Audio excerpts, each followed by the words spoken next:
todos, bem-vindos a mais um conteúdo do Questões da Qualidade. Eu sou Anderson Guedes e nesse vídeo de hoje eu vou falar com vocês sobre treinamento, sendo que o foco do vídeo é mostrar aqui o que não pode faltar na construção de um conteúdo a ser exposto para a sua equipe.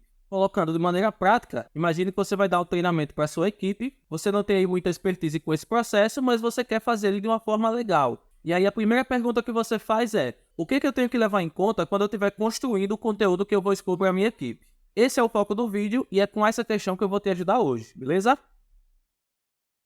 A gente sabe que algumas empresas têm uma área que é específica para capacitação. E aí nessa área vão ter lá os profissionais que dominam toda a técnica necessária para tanto criar quanto ministrar os treinamentos. Mas acontece que nem toda empresa tem uma área específica para capacitação. E aí é comum que nessas empresas os próprios líderes fiquem responsáveis por tanto criar quanto ministrar os treinamentos que são necessários. Nesse segundo caso, que é muito comum de acontecer, é que a liderança não tem jeito nenhum com esse processo. Mas e aí, o que é que se faz nessa situação?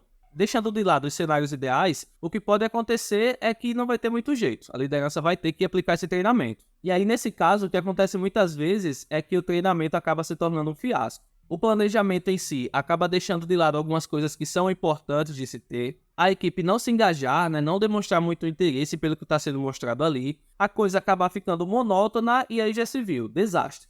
Bem, para a gente buscar evitar esses erros, eu vou trazer aqui para vocês alguns pontos que vão ajudar bastante. E antes de tudo, antes de a gente chegar nas dicas específicas que eu trouxe para vocês, para dar conta dessa questão, do que não pode faltar, do que a gente precisa levar em conta quando está planejando o conteúdo que vai ser ministrado, eu quero primeiramente destacar a importância desse conteúdo aqui estar sendo buscado. Afinal, estar nessa situação de precisar dar um treinamento, de olhar para si, reconhecer que não tem total expertise para a coisa e procurar informação como a desse vídeo para que você possa fazer algo legal, é algo que a gente precisa sim reconhecer como muito importante. Buscar informação, perguntar o que não pode faltar nesse treinamento que você vai dar aí para sua equipe. São atitudes que refletem coisas de extrema importância. E aí, para dar exemplos, essa atitude reflete, por exemplo, a sua preocupação com o público-alvo do treinamento, assim como reflete a sua preocupação com os objetivos de aprendizagem. Da mesma forma, com o reflexo do treinamento no trabalho, e aí, de forma geral, isso reflete também a sua preocupação com a melhoria contínua. Tanto essa sua atitude de busca, quanto todas essas preocupações aí que foram faladas, mostram que você entende que dar um treinamento não é só uma questão de verbalizar informações. Você sabe muito bem que dar um treinamento não se trata somente de colar algumas informações num slide, por exemplo, e aí quando chegar no dia e hora marcados, ler, perguntar se todo mundo entendeu e se satisfazer com a resposta de entender, ou simplesmente com um balançar de cabeça, dando a entender que as pessoas entenderam.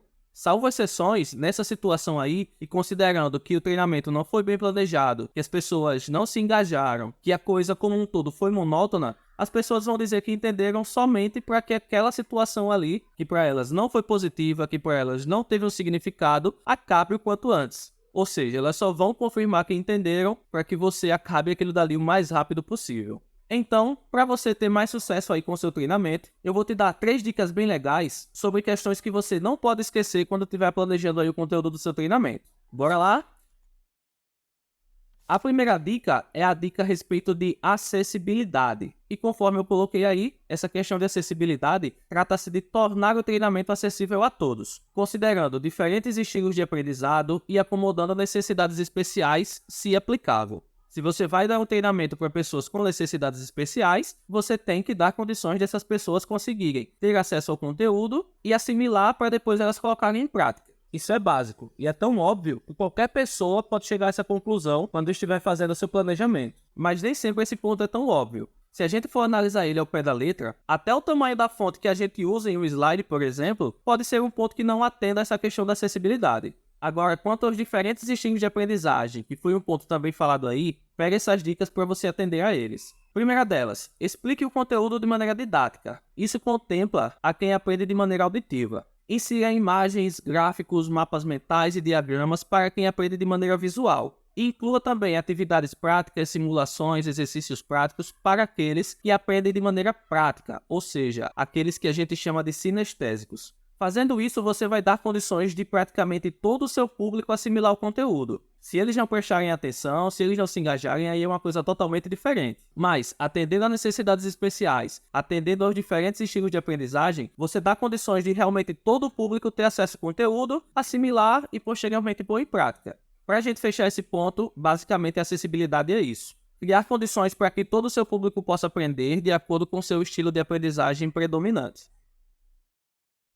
Agora, a segunda dica que eu trago aqui para vocês hoje é a dica a respeito da relevância. Neste caso, você precisa se certificar de que o conteúdo do treinamento seja diretamente aplicável às tarefas e responsabilidades diárias dos participantes. Colocando de outra forma, mostre como o treinamento beneficiará seu desempenho no trabalho. Agora, como tornar o treinamento relevante? Eu deixei aí 3 pontos, 3 dicas também para a gente ver como é que a gente vai dar conta disso. Primeiro ponto é, proporcione oportunidades para aplicar imediatamente o que foi aprendido. Segundo, argumente como conteúdo ajuda a resolver problemas significativos. E o terceiro, apresente conteúdo visual da aplicação e resultados obtidos. Se você realmente prestou atenção à dica que eu dei anteriormente, a dica da acessibilidade, você deve ter percebido que cada um desses pontos que eu falei agora dão conta de cada um daqueles estilos de aprendizagem que eu falei. O primeiro, proporcione oportunidade para aplicar. Isso vai ajudar quem aprende com a prática, no caso os sinestésicos. Aí o segundo, argumente como conteúdo. Isso vai ajudar justamente aqueles que aprendem mais de maneira auditiva. Aí o terceiro, apresente conteúdo visual. Aí está mais que óbvio que esse ponto vai ajudar aqueles que aprendem predominantemente de maneira visual. Em suma, esse ponto da relevância vai primeiramente ajudar você a prender a atenção do seu público. Além disso, ele vai ajudar também com o engajamento desse público no aprendizado. Afinal, na medida em que você vai estar mostrando conteúdo, as pessoas vão perceber que aquilo que você está mostrando vai de alguma forma beneficiar a elas, seja melhorando a prática delas ou até mesmo facilitando a rotina de trabalho.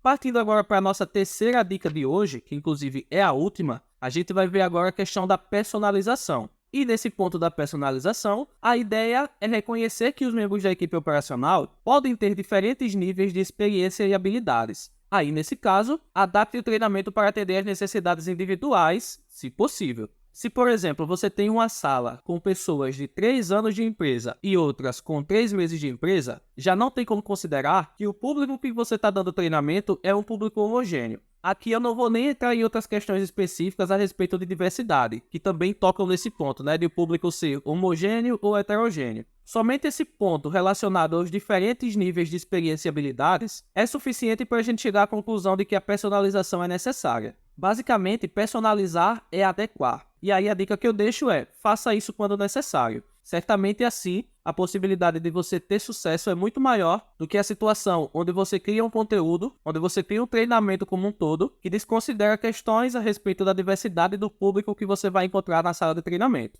Agora a questão é, como fazer isso? Como personalizar? Conforme eu coloquei aí, o primeiro passo é identificar o público-alvo do treinamento. Por conseguinte, você vai compreender as características mais relevantes para poder adaptar o seu treinamento a esse público-alvo. E aí, por fim, mas não menos importante, esteja preparado para se adaptar às circunstâncias. Dessa forma aí, você vai conseguir personalizar o seu treinamento. E aí, como eu já tinha dito anteriormente, com isso, você vai poder criar melhores condições mais adequadas para que o seu público possa de fato assimilar esse conteúdo que você está ali ministrando para eles. Então, acessibilidade, relevância e personalização são as 3 dicas que eu trago aqui para vocês hoje. Antes de finalizar esse vídeo e partir, eu quero só deixar uma mensagem. O protagonista do treinamento é acima de tudo quem está recebendo. Às vezes parece que não, Às vezes parece que o protagonista é quem está ministrando o treinamento. Mas na verdade a coisa é totalmente o oposto disso. Inclusive, todos esses pontos que eu coloquei aí no vídeo de hoje são pontos alinhados com essa ideia de que o protagonista é quem está recebendo o treinamento. Eu creio que se a gente partir desse pressuposto de que quem recebe o treinamento é protagonista, a gente consegue planejar o treinamento de uma forma que o público que está recebendo o treinamento pode se engajar e assimilar melhor o conteúdo. E afinal, parando para pensar bem, é isso que a gente quer, A gente quer que as pessoas que estão recebendo o treinamento assimilem o conteúdo para que elas possam trabalhar de maneira alinhada e aí, em decorrência disso, a gente possa ver melhorias na prática dessas pessoas, melhoria no trabalho delas. Se não é esse um dos principais objetivos do treinamento, esse treinamento está sendo ministrado para quê? Fica a pergunta aí para a gente refletir. E bem, essa é uma pergunta que eu não vou responder, porque o nosso vídeo está finalizando agora. Antes de partir, eu quero só deixar aqueles recadinhos de sempre, Não esquece aí de se inscrever no canal, ativar o sininho de notificações, porque assim, todo vídeo novo que sair aqui no Questões da Qualidade, você vai receber a notificação e assistir em primeira mão. Não deixa de comentar se tiver alguma dúvida, se quiser contribuir de alguma forma. Compartilha também esse vídeo com alguém que você acha que precisa conhecer essas dicas e deixa aí o like no vídeo, Seu like é bem importante para o crescimento desse canal. No mais é isso, gente. Eu vou ficando por aqui. A gente vai se vendo aí nos próximos vídeos. Até mais. Bons treinamentos aí para vocês.